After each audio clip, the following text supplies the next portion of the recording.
name is Kirby. Welcome. This is Knife Fork Book. We are Canada's poetry dispensary. We're currently operating entirely online, both at knifeforkbook.shop and at knifeforkbook.com. I'm still letting people in as we go here.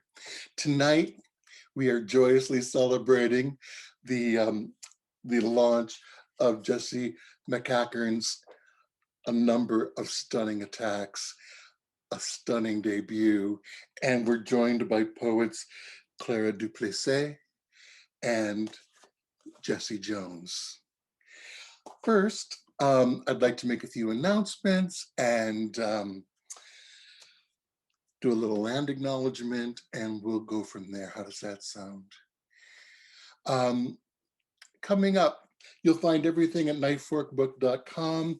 Our next event will be on the 31st of March, the eve of National Poetry Month and the eve of April Fool's Day. And we're launching our new full-length collection from Travis Sharp called Yes, I Am a Corpse Flower. I can't tell you the joy it is to be putting out this book into the world. And so please join us. Actually, opening for Travis will be Sarah Dowling, who's entering Sappho's, one of my favorite collections of this past year. So it's going to be a night on the 31st.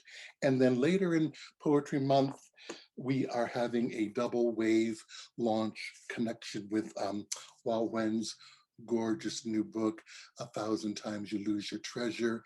And she's joined by Lisa Fishman. Lisa Fishman, Mad World, Mad Kings, Mad Composition, both from Wave. And that's happening on the 21st of April, which I know is Wa's mother's birthday and the night before my birthday. So there's much to celebrate. Everything else you're going to find at knifeforkbook.com. And I also invite you to pick up the books this evening that you're hearing from. I'm going to be putting lots of links up for you to go directly to purchase Jessie's debut collection and KLARA, and I'm going to have a link for Jessie Jones' book as well. Okay, we also offer a subscription series called KFB Selects. Jessie's part of that subscription. We have a monthly selection. Actually, in spring, there's like 6 titles coming out at once that is part of the KFB Select subscription. Stephen Collis's History of Theory of, it's a long title, but it's Stephen Collis's book, Wal Wen's book, Aaron Tucker's new book, Aidan Schaaf, Jessi Maceachern's, and I think there's one other. Anyway, they're all there. It delivered directly to your home. Our Selects has been an extraordinary way in supporting KFB. So you can check that out as well. And I'll put a link up for that as well. Anyway, what a great thing to be able to gather this evening to celebrate this debut. And I'm going to do a land acknowledgement. Give me 1 second here to bring that up for us. 1 second, my loves. KFB acknowledges we're on the traditional territory of many nations, including the Mississaugas of the Credit, the Anishinaabe, the Chippewa, the Haudenosaunee, and the Wendat peoples, and is now home to many diverse First Nations, Inuit, and Métis peoples. Being an immigrant here myself, I'm enormously grateful for the opportunity to dwell on this land together. What I'd like to do is actually introduce all of the poets so that we can go directly into the readings. First up is going to be Jessie Jones. Jessie Jones is a writer living in Montreal. Her work has appeared in publications across Canada, the US, and the UK. Her first poetry collection, The Fool, was published by Icehouse Poetry in fall of 2020. It's as stunning as what you're seeing here on this gorgeous cover. KLARA du PLESSIS, this is her sophomore collection, Hell Light Flesh, and She lives in Montreal as well. She's the winner of the 2019 Path Lothar Memorial Award, and her debut collection, Ecce, was published with Palimpsest Press. Her second book, Hell Light Flesh, is also from Palimpsest. Among other projects, KLARA is currently working on a video poem with Kirill Yang for Le Festival de la Poésie de Montréal. And our grand poet of the night, Jessi Maceachern, lives in Montreal. Her poetry has been published in Poetry is Dead, Vellum, Muse Medusa, Cantheus, Prism, and CV2. You can read her chapbook, Ravishing the Sex into the Hold, online at the New Model Press. Her first full-length poetry collection is A Number of Stunning Attacks, put out by Invisible Publishing. She is currently working as an assistant professor in the Department of English at Concordia, and you'll find her at Twitter at Jessie Says and on Instagram as Jessie Saying. First up, please join me in welcoming Jessie Jones. Hello, thanks Kirby. I just wanted to take a second to congratulate Jessie and thank her for inviting me to be a part of this. I love this book and I love Jessie's writing in general, so it's a huge honor. I'm going to read a couple of poems from my book, The Fool, and then I thought I would read something new as well to keep things spicy. The first poem I'm going to read is called Better Manifesto. To sleep like a regular person, to cook, to read, to make the bed again, to be hungry enough to eat the plate, to sleep in regular intervals with the moon, to cook, to read like a regular person, to feed you with a comically large spoon, to make the bed again, to tie the curtains back into wings, to read them again in your scapula as you return to sleep in regular intervals while the solstice heat makes summer unbearable to cook. To continue to read, to write life's neutralities down with a good pen, to possess a yard to march through, to dig a plot with a comically large spoon and get in, to make the bed again, to eat through like sunrise the generous night, to bleed in regular intervals with the moon, to read into its shapes only bounty and fluidity, to sleep like a regular person, to be like a regular person, find ease in making the bed again, creation just a symptom of the making, the taking, breath after breath, creating again.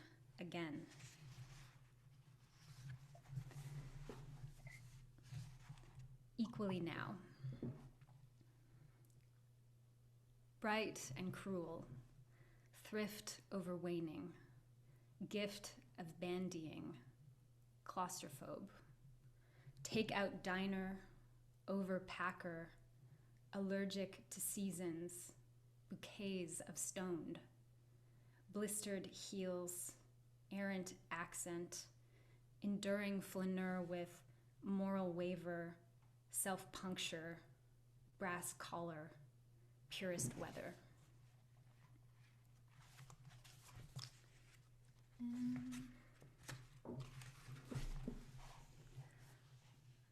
Midnight sun.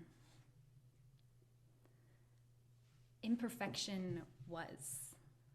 We loitered in the shade of complaint, wore scrawled smiles, shouts fired. The hot ate its heat. Sheltered by eventuals, maybes innumerate. It was summer, then summer, then summer, the only sure. The temperature furious. Seasons flamed away and their names. The lake dead, baked as the back of a cracked clamshell. And at the beach, dry algae turned the sky green.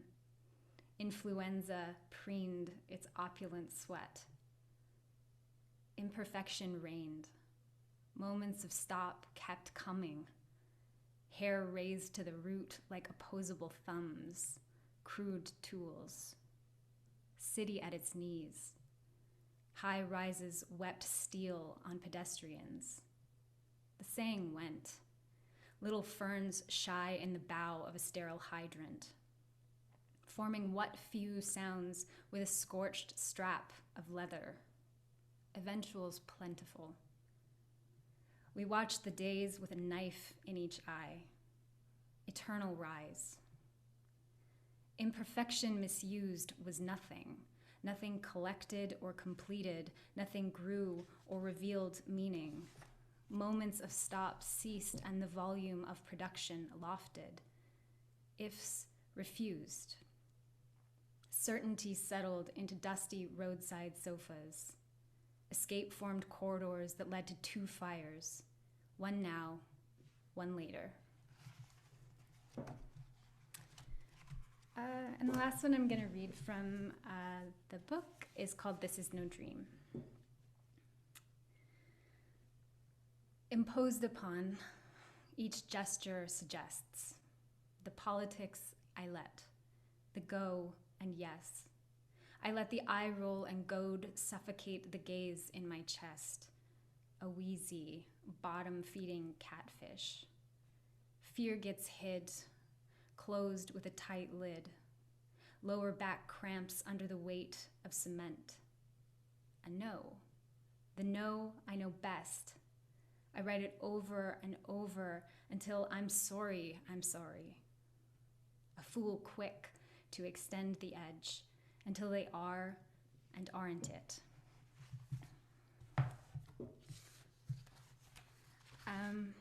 So this is it's the first section from a longer poem that I'm working on, and it is called The Late Great. Late to start and transpiring still, and then racing, literature, suave, then delicacies, their taste a little unnerving, wines less and less of fruit and more of shit and soil, beloved. Languages vibrating, gongs, singing bowls, songs, all of it arterial, a channel I sing, then swallow, swallow, then swim, toes dragging in its silt. Still touching the deep end of questions or answers far off. Signage in the form of sirens, car alarms thorning the long-stemmed blocks, clocks French kissing the havoc of calendars, days shedding petals, pollen grains. Late to bolts of raw silk, sweating wools, knife pleats, starched linens inhaling the world, clothes to take home, make personages of. A parsonage of sewage and slumber, furniture sagging under repose, late windows open to the cascade of sublimity, gouache, clay, performed accidents, ripened pear light. A kite catches the wind and my late eye catches too. Caught it and climbed into an almost late sky from the look of it. Late to find a way to both walk and climb, unkink its logic, melodic, scan, and then, no, I do not speak, but say, say, say. Can't commit it to memory, make its memory my own. Trying an obligation with little compensation or more than plausible. Late to start, it pulls ahead, does not know its aim. I pioneer silence thinking it mine. Late to find my name a pretty phrase, its cloached bones and symmetry. Late to line, color, ruby soul of subjectivity, hue, broad spoons stirring, stirring, the real implied. I vie, I heart, I tirade, a little long maybe, rearranging all the tries in my arms. They're heavy, wouldn't you know it? Infinite cubist fields, descendant nudes, violas playing as garbage disposals. Are cigarettes a door? Are cowboy boots a soul? Is the salaried anchor sucking me into the stone dark heart of the economy? Late to dress in molecules of sex, drink spit, still dredge hurt in sugar, laugh anthemic as I circle lines, come like sunrise, come on, still ingenious arias, divinity studding skin, whole fleshy body, a shredded ribbon. Late to a cinematic intimacy, lens flare, focus smeared in Vaseline, despised heroines, verite of clubbed, grubby hands leaving prints on glass, living interpretations of dreams. Still fending off the draw of the heinous true, still craving finales where everyone sings, parades, euphoria reigns. Something is happening, and I have nothing to say. I need to sit and let it happen to me. Late to bury under belief's heap, seeking warmth, myth, dynasty, hear the creak and rumble of its weak infrastructure. How does it hold anything aloft? A warm thought cold hands won't allow, empty out, equivocating, trying to settle its dentures so it can settle its hunger. Late to call it weather because it's everywhere. I get it, momentarily. Whim transports certainties my guts can't prove, my true size Amazonian, clumsy, capable of ruin, impatient of patience, impatient of need, greedy time, the great constraint. Define the word again, that I may find its meaning moot. The bodies of friends transfuse the new. I opt to want thirst's incision to drain, make room, give way to the sway of dance, stretched parachute of diaphragm, snap awake, hail oracles of generative wait for its language to learn me.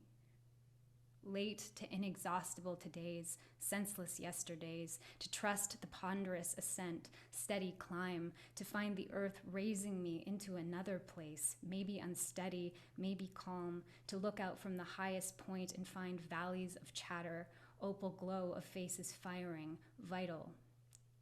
A crowd is assembling, a storm swelling in its throat, near early, with amazement still can't wait, let it pour in. Thank you. Wow. Thank you so much, Jessie. What a treat to hear new work. Let it pour in. I love that. Please join me in welcoming KLARA du Plessis.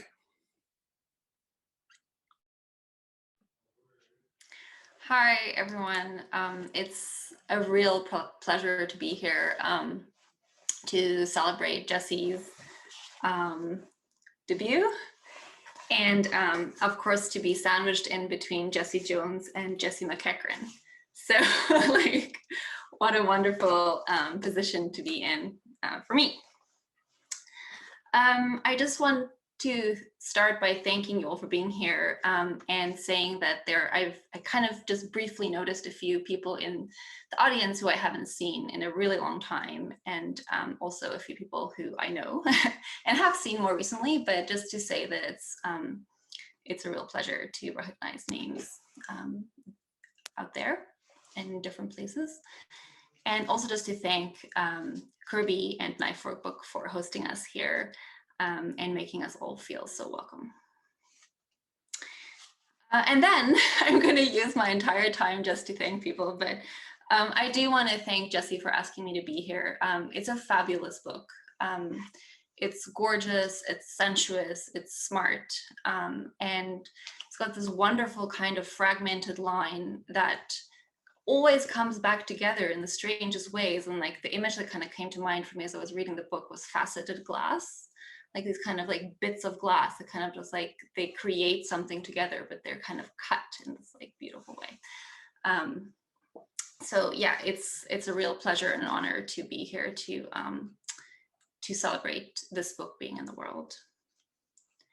And also in a way more personal note, I did want to say that it's really nice for me personally to be here to read with Jessie, because when Hell Light Flesh just came out, I was very nervous about it, actually. And Jessie was one of the first people who very vocally, you know, on social media and so on, also in person, told me that she thought it was good. And I just want to give a shout out to this act of kind of public generosity, I think, which is maybe more meaningful than we always maybe realize. You know, it seems like this gesture where you say something on Instagram or whatever, but for the writer, it really means something to hear readerly responses. So just wanted to throw that out there also. And then, yeah, I was likewise kind of tempted to read new work tonight, and then realized that there are so many different ways to read from a book, and especially a kind of book which, like Allied Flesh, is narrative. And so I've done readings that are more focused on what's happening in the book, and then there's more essayistic parts. So I've done readings that felt more about theme, you know, or argument. And so tonight I've decided to read the small parts. And so I've made a little selection of extremely small poems that are really like 5 or 6 lines each, and which I personally love and have decided to share in this kind of, I kind of extracted from the rest of the book and kind of placed in a new way. Which is why I have so many little notes, because every poem is like 10 seconds long. Okay. And I'm going to start with this one little, 2 little poems that are maybe the most resonantly erotic in this book.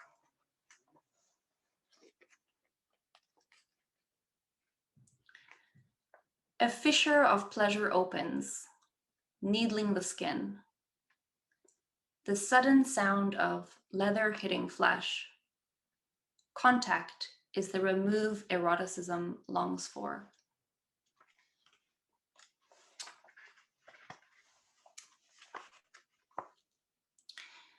The flinch exempts not feeling a thing.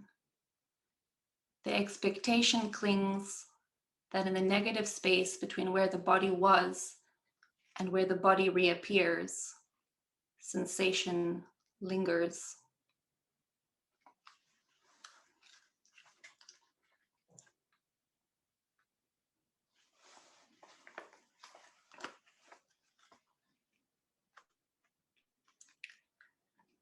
Through my tears, I understand more clearly, tinkering membranes. Isn't it strange that eyes are objects that one can't see while seeing through them? Tears are another transparent substance that supposedly blurs vision. It's a lie.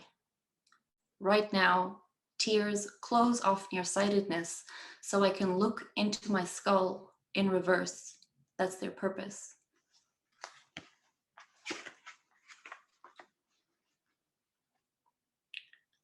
One eye always cries shorter than the other, shorter in duration, shorter in the distance it runs down a cheek, shorter in the gesture of wiping away tears in a single swipe from left to right.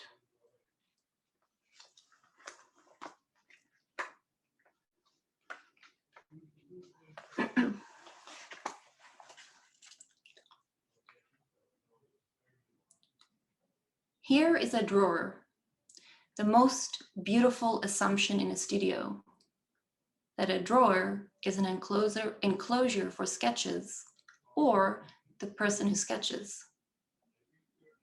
A 3-dimensional space from which lines line the imaginative, the imagist forehead.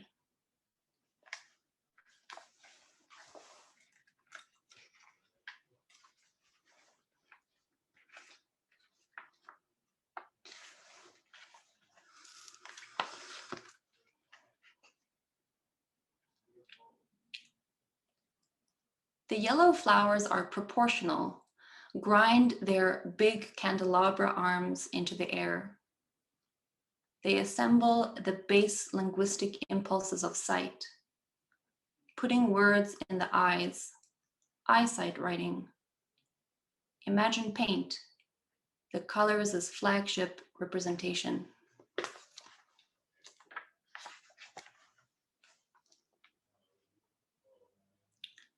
All the possible art prescribed by the environment, those rock-hard yellow berries adorning the trees' skyline ad infinitum in itself. Light placenta shattering the sky in seed, primal stamen, petulance.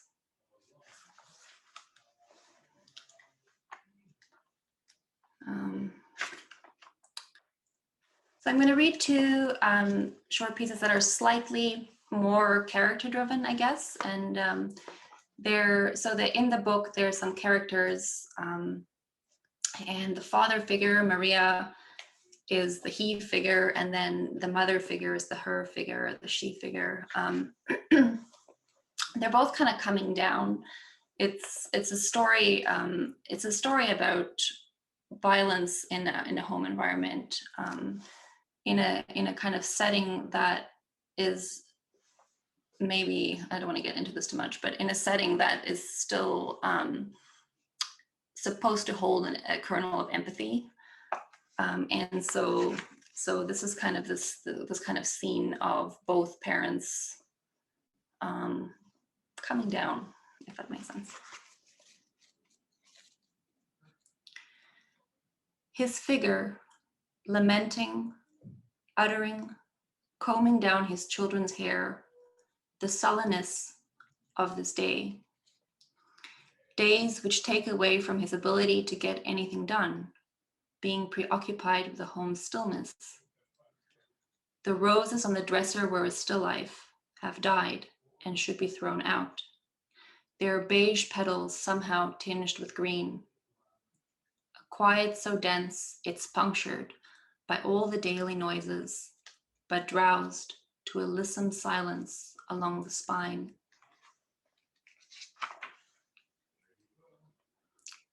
In the room underneath, accessing her sculpt, Mum's fingers dig in deeply, hair humiliating the surrounding air with its tendency to expose bare lines. The hair that was fastened dissolves, loosens voluptuously, and settles as a huge bouquet in her hands.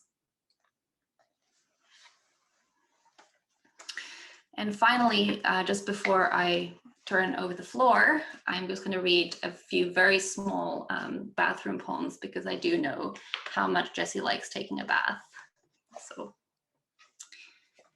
as do I like taking a bath too. The interior soul of a washroom. The interior soul of a washroom is always light bluish green, a shade of beryl, benign bandages of touch.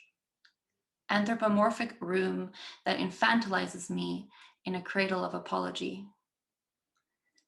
The elongated nature of the washroom, this cryptic, solitary space, in the mediated light of window privacy, quality time is seeped with a green glow, envy, gentle afternoon pale.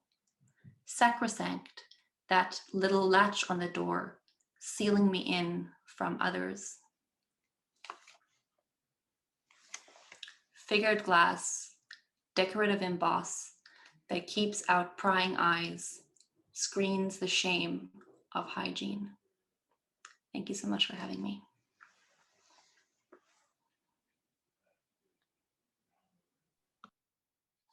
Thank you so much, KLARA.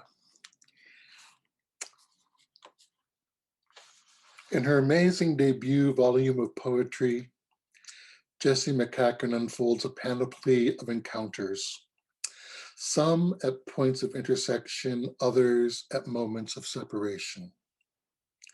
They are uneasily situated in narratives, but who the subjects are is subject to interpretation and to change. A number of stunning attacks is tantamount to a broad set of disorientations and disturbances, often unsettling and always generative, for both the poet and the reader. We might think of this as a poetry of the romantic distance that always lies between two people, a poetry of lyric impossibility. The thrill and anguish of that impossibility has captivated us for thousands of years. It is as ancient as the poetry of Sappho and as contemporary as the work contained in this book. A record of the perennial quest to let love be heard and to make love known. Happy Publication Day. Please join me in welcoming Jessi Maceachern. And right on cue, he arrives with a new drink. Amazing. I am overwhelmed. To those of you in attendance, I'm looking at your names and I can't call you out. I love so many of you, including the man who just brought me my drink, my partner Zach, who I thank in the back of the book, alongside my writing group, Jessie Jones is a part of, and the publishers, Andrew and Lee. Megan Fields should be thanked here as well, because my God, the book is beautiful. She designed it. Kirby, thank you so much. You're such a generous host. I'm honored, to be introduced by you and to be in your company. And KLARA and Jessie, as I said before we joined, you dream poets. I so adore your work. KLARA, your comments meant so much to me, but I really do mean to celebrate the both of you and the community here in Montreal, and the community across Canada, which is clear in the guests from the Maritimes to the West Coast. I'm gonna start reading before I cry. So I love all of you. Thank you so much. I've been thinking of this book as a long poem with 6 different moods. So since, I am a moody little witch, I'm going to move through those 6 moods a little seamlessly. So you're going to get a taste of each part of the book.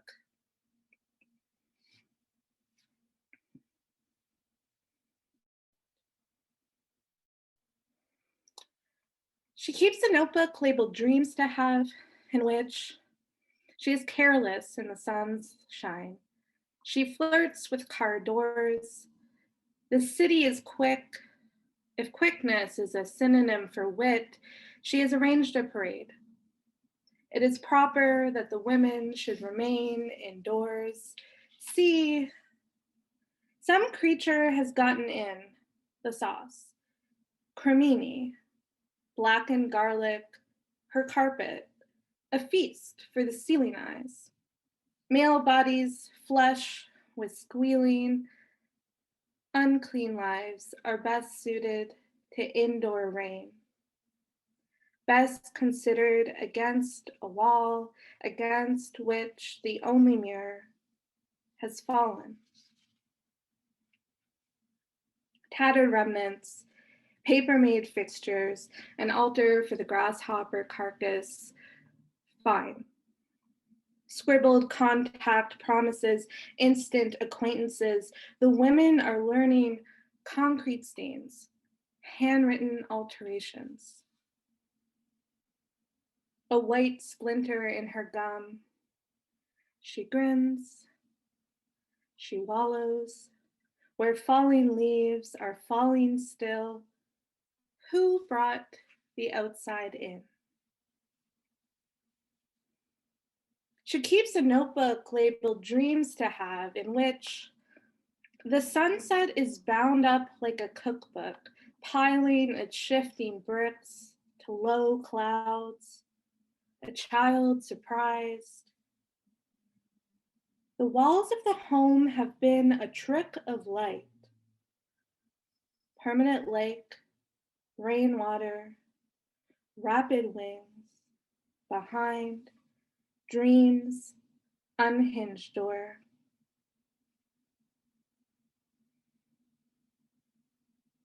The difference is quality. A white squirrel has its neck broken by a child. The women are up to their elbows, drowning rabbits in the porcelain sink. One building has too few windows to accept a skyborn drumbeat. Bridal dresses chlorinate the night. In response to the muted veil, who provided the corner light? One piss yellow beam, the strange man's open mouthed laugh. The exciting new organisms we will grow. Dream is a manicurist. her blackened toes pass the time. She has the necessary people, the necessary persona to cultivate an underside. Counsel is encouraged. Velvet dallies against one low stoop. Body assumed, phantasm for the ground. The overpass once looked up from the white, the insipid, mildness, the promise in its salamander eyes.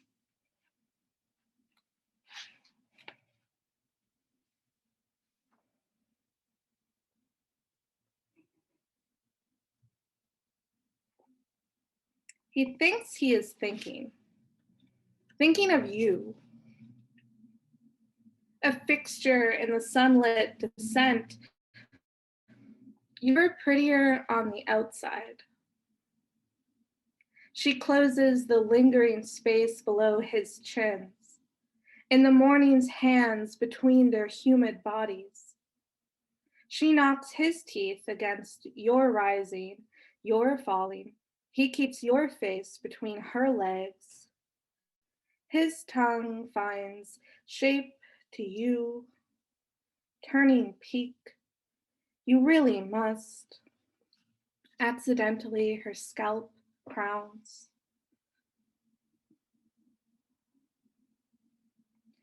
Nestling her long nose in his throat, a siren wails. A dancing breath before courage.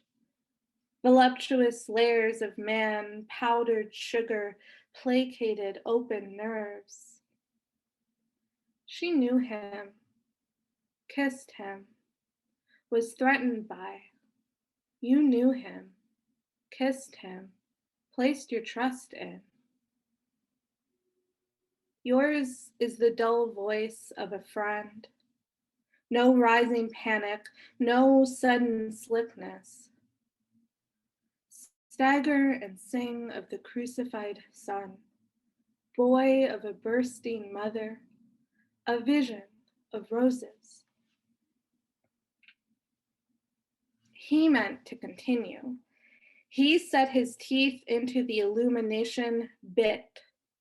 You crawled to his mother's pantry. In her lonely room, honeyed breast nipped by the slat blinds, velvet lipstick lines the demarcation, limbs, air. In the window, we are glass fixtures. We are in shards. Quivering jelly suffocates the eggshell wall. We draw thick red tears on the rounded ass. Limbs, air.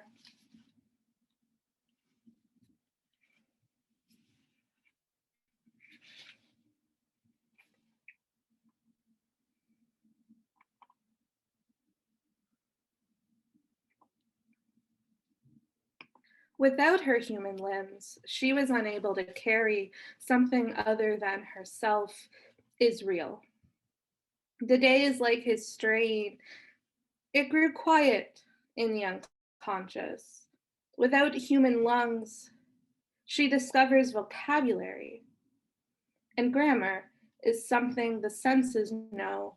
People blot absence out. Something other than velour is needed for the day, its purification. He yawned open the fatal letter.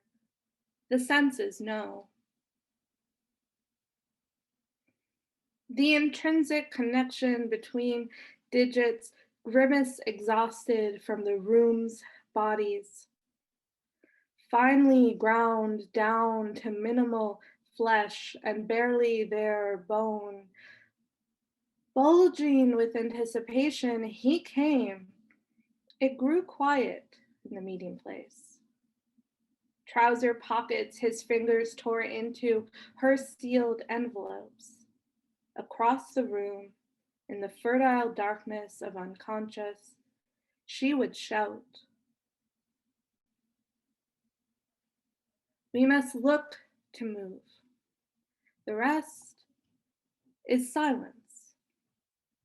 How it came to this, his coming against a tree stump. For our feminine organs, there will be no meaningful study. The heart may think it knows better and grow quiet. For our visible dream, in the fertile darkness of grammar, we will destroy the unconscious.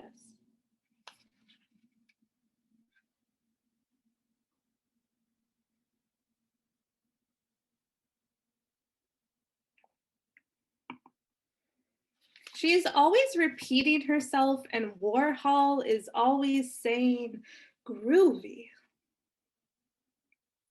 In love, she does not love. The thick female, yes. No one takes up his game. Decides this is all wrong. It's been 8 days. The hand is always saying, must I apologize? To higher standards. No one sings. How sad. It is perfect. Fleshless and casting green, no one nods slowly. Well, what's your name? And that is the end of the conversation. The whole thing can stand upright on 2 legs. The whole thing looks senseless enough, but when it becomes indignant, has the same sticking sense of a mother. Waiting in her, healing springs, knowing her. Benjamin asks, are you yourself? Yes. And again, the answer, no. We've learned to want more, to give.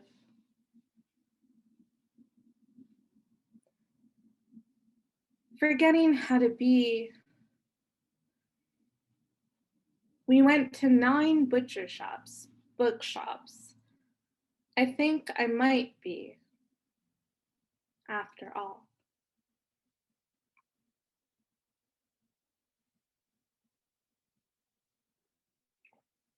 I actually think I've figured it out. The new sections in each poem is a pause for a drink. That's entirely what they're there for. And, you know, the white space on the page, there's a lot of room for drinking here. A wheel is a skittish hand. Separate bodies catapult into children's open mouths. A woman with laugh lines, fat thumb, lifts, unlatches skin, torso in stunning cascade, puckering waterfall, pubis, thighs, knee folds, underneath. She is there and gone.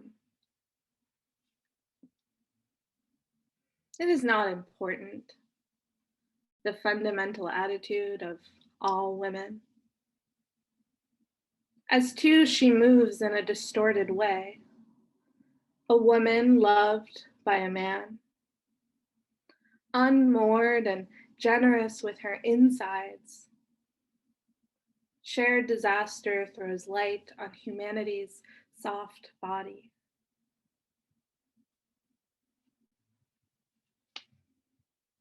What would I like to be? You get the idea from a Canadian.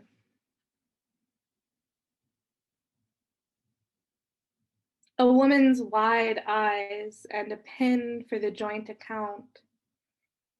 Instruments for survival in the glaring noise of day. In the produce aisle, All eyes widen. A disembodied whale cuts the sheets of hydration. The kale withers, the apples brown.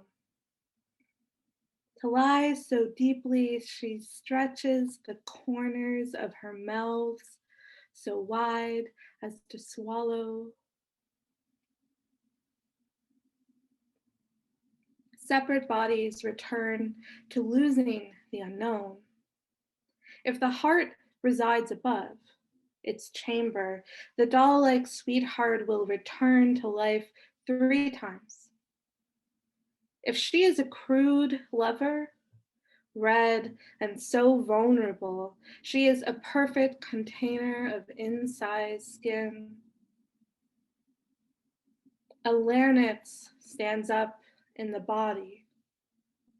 Hear the luscious echo. There have been such a number of stunning attacks. You are moved to say,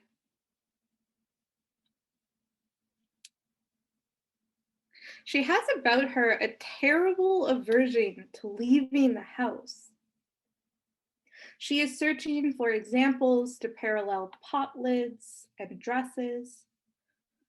To begin with, as you recall, she looked a little drunk.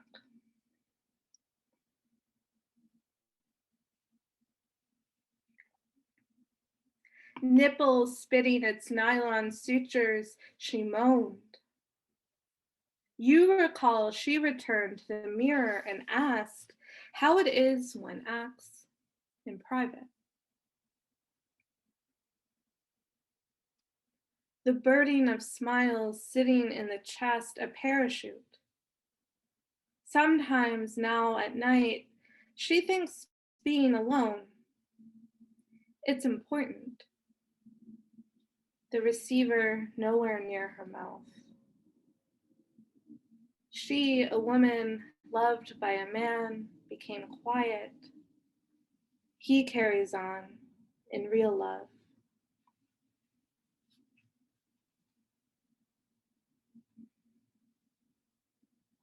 Spotted ring finger treads below, hastening to draw a body up, pull the outside in.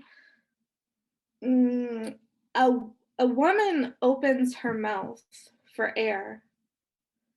A body haunted mates in captivity, a body no more. Her thumb finds a squirming centipede. Someone believed in serial monogamy. Someone became headlines neighbors used inside their countertops.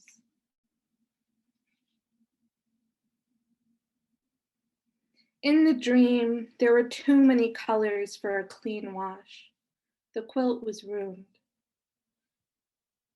Her family heirlooms remind them of you or women. In the dream, the hands had been her own, turning solid keys in wavering air. A child's head whipped past, blinked out, air empty, child gone. In the dream, she had been exactly herself, a woman, the body within the mind. That's it. Thank you. Okay.